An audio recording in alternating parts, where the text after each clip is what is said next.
on Q1 earnings for Tesla, and uh, the news, based on the stock price being up $10, suggests that it was well received. So we review first the earnings and revenue numbers that were announced today, and then we move into, well, what does this really mean, and can we feel comfortable with it for now? This is Greg for Teslafaninsight. Thanks once again for joining us. If this is your first time, welcome. If you're a repeat visitor, welcome back. I want to also thank our Patreon supporters. If you enjoy the show, would like some ideas on investing and trading, please join us on Patreon. Like, subscribe, and comments, always appreciated. They definitely make a big difference for us as well. So today was a very interesting day. I was expecting Tesla's stock price to get hammered because we already knew that there was an 8.5% drop in the number of vehicles sold, and therefore that should have matched up against the decline in earnings. So what we learned was that, yes, indeed, we dropped 9% in terms of revenue. We also, fell in terms of what the earnings were, but $21 billion is still, it was off, $700 million, but that's still pretty attractive, I think, to see the company still growing and still doing pretty well. Now, I have to say the shocker for the day was I expected us to climb out of this with a price in the 120s for the stock price. Instead, we're like 155-ish, and I think that's awesome. Now, the thing about it is anytime we see earnings, there are usually two components. One component is how did the quarter go? The second component is how are things looking going forward? And so I was pleasantly surprised by the going forward statements that were made. As you know, the conversation that's been heaviest going on is Elon's description of the fact that they were going to go to driverless vehicles, even without steering wheels, and that'll be announced sometime in August. My question mark on all that was that Tesla can actually do that currently in Las Vegas at their sort of convention to their transportation facilities that takes people from hotels to the convention center there. And they could implement that now, and it's a closed facility. So there wouldn't be any violation of a bunch of laws, traffic laws and so forth, if he did that, which we haven't seen yet, but I'm hoping we see that because that's the precursor to that being allowed on the streets and the revenue from that sort of showing up as well. So the shocker was the announcement that, well, now that the actual prices of lithium ion is down 80%, and so are some of the other commodities, we can now have the introduction of lower priced vehicles. So there's a bit of a mystery that I think will be partially cleared up during the analyst call today about how are they going to do this. So if you'll remember when Tesla first started out, and to some extent is still the case, Tesla likes to run, let's say, a Model S that was starting with a very small battery, let's say 75 kW, and the price point was something like $40,000. The top of the line of the same vehicle, particularly if we're talking Plaid, is $140,000. So the idea of Tesla of let's just do this process where we chop the battery size, we now have a cheaper vehicle, is one way they can do it. I have seen photos of a two-door instead of the four-door models that are available currently. And I'm sort of keeping my fingers crossed because Elon has a habit of saying, oh, well, why should we make, why don't we just cut the battery in half and now we have a Model 3 that's, let's say, 25% cheaper. It's just that it ends up with a fairly short range, but it allows people to sort of have an entry model. And the cost of doing this would be very low because you already have doors, all the other components are the same. It's just a smaller battery pack. So I believe this is how Tesla could do this very cheaply. My concern, though, is that do you start wiping out so my concern is that half the people who do this will be able to get in now at an entry point that's a lower price, and that's good. The challenge, though, is you potentially have people who would have paid more entering at a lower price point, and so now you lose the additional revenue you would have had you left the vehicles up there and just introduced a smaller model that had a smaller battery pack. And so I have to say I'm concerned because I think they're going to get those cheaper vehicles sold. But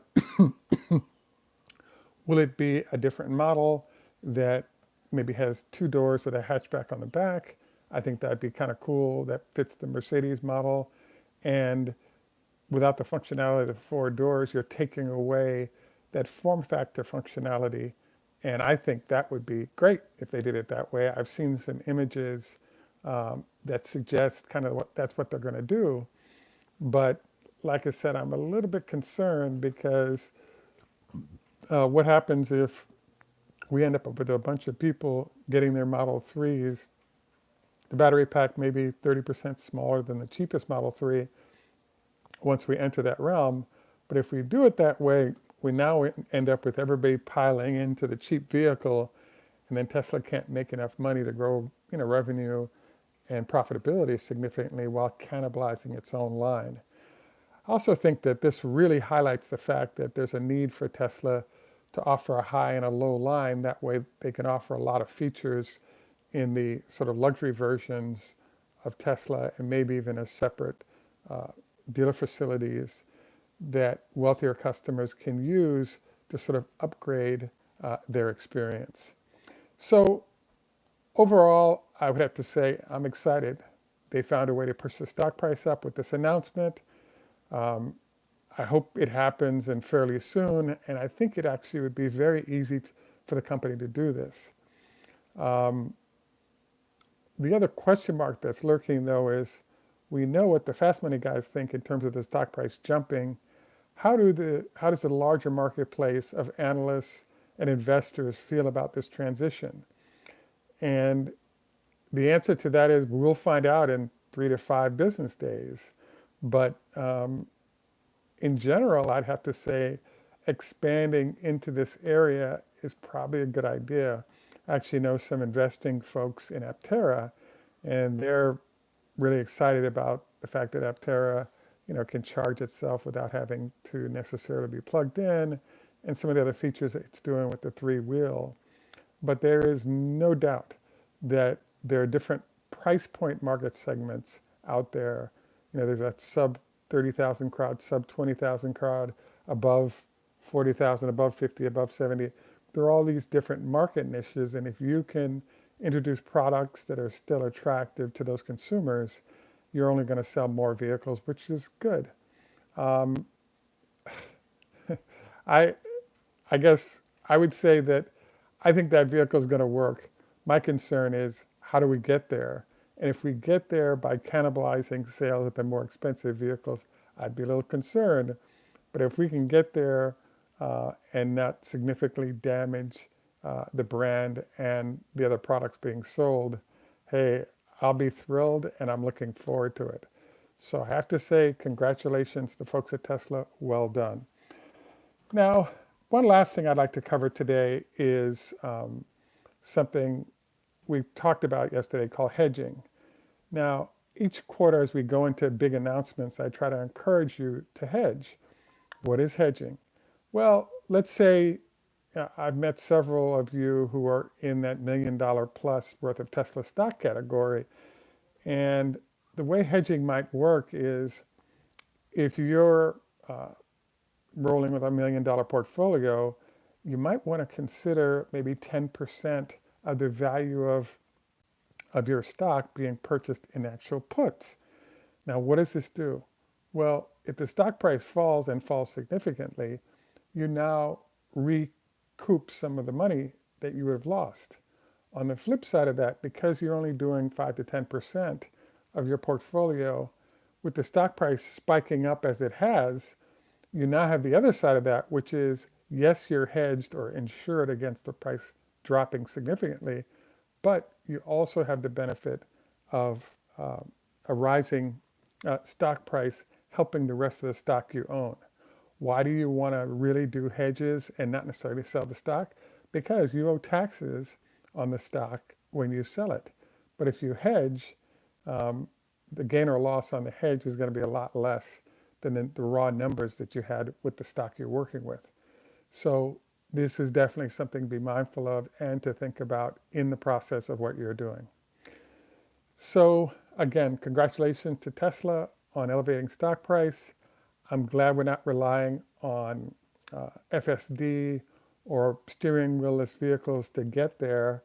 Um, I have to say I'm cautiously optimistic, and I think it'd be very easy for the company to produce this cheaper vehicle, and it actually works right now with declining cobalt and other, lithium, other things that would go into these batteries. So I hope this is a successful effort. I hope those prices stay down to make this vehicle profitable, at volume. And let's keep our fingers crossed and hope for the best here. At any rate, finally, we'd like to go for our health tips. Now, let's remember, prior to lovemaking, you're only allowed to have a salad. Why? Because a large meal results in most of the blood flow concentrating on your stomach and not available for other extremities. So please be aware of this, something to think about, and will make your experience way more enjoyable. At any rate, once again, I want to thank you for joining us. This is Greg for Teslafaninsight. Tschüss, au revoir, lehitrot, choda hafez, drazi nihama, gmawa, namaste, arrivederci. And in Jamaica, we say, enough respect, walk, good man. Thank you for joining us once again. Again, congrats to the Tesla folks. Have a great day, and bye for now.